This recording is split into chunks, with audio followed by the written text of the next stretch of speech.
Hey YouTube, it's Echobear, and today I want to read an app for you guys that some of you might not have heard of, or others might get kind of a nostalgia reaction out of this.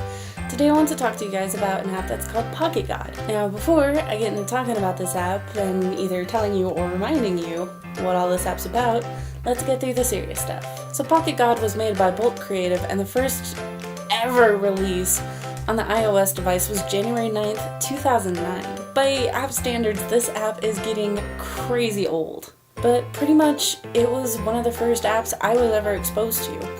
My friend, my lovely friend who's off away in Spain right now, showed it to me when she first got an iPod Touch, and we could play with it, and it was just so much fun. But pretty much, it's a God app. You pretty much play as the god of these little pygmies and decide their fate. Are they gonna drown? Are they gonna live? Who knows? That's kind of up to you and how sadistic you are. And honestly, this is kind of rare, but this is one of the types of games that I'm honestly pretty sure started off a genre. Like, I've seen other apps come after this that have really similar mechanics, but this is the first one that I can remember that implemented God mechanics, where you pretty much controlled everything about what the non-player characters did. So your NPCs are running around and you pretty much tell them what to do. You can explode them, you can melt them, you can have them eaten by a shark, you can feed them to a T-Rex or have them try to fight it off. There's just a crazy amount of stuff in this app. But originally it just started out with your little pygmies on their own little island where you could melt them with a magnifying glass, blow them up with a volcano, or drop coconuts on their head. So it started out pretty simple, but it's expanded so much over the years. So it started off with that one single island, and now there's 10. And all of them have their own missions for you to discover everything that there is to do in each map. And there's a reward system that lets you do a rock, paper, scissors style battle with the monuments that you unlock from getting all of these achievements. So there's just an overwhelming amount of stuff to do in this game, and I'm not gonna be able to talk about every single thing.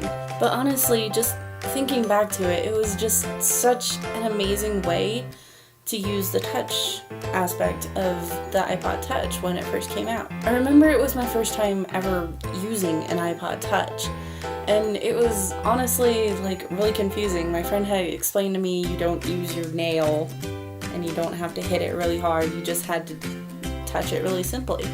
And it was really fun discovering all the different things she would show me, fun things that you could do with the little pygmies.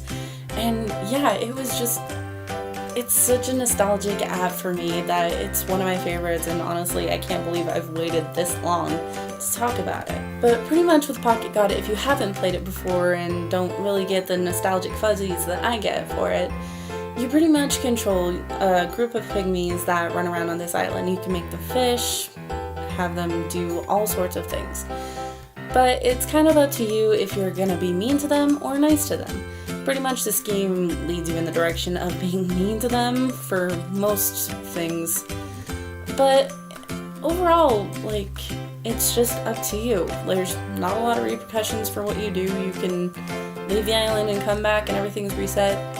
It's just simple and really fun. Overall, out of all of the updates, one of my favorite ones was the Apocalypse Now one, where pretty much you run through all these different types of plagues, like locusts, plague, literal plague, being addicted to hand sanitizer, DDR, unleashing Tom Cruise pygmy onto the world.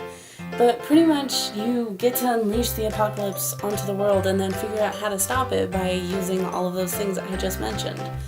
So it takes a lot of thinking, and it's just really fun to explore everything about this app. So for everything about it, I'm going to give it a 10 out of 10. That may just be my nostalgia goggles talking, but I do still really think it's a fun game. It's just so much in it, it's so dense, and it's just a lot of fun. I still go back and play it really often. So thank you guys so much for watching. Make sure to like and comment down below, hit subscribe, and I'll see you guys in the next video. Bye!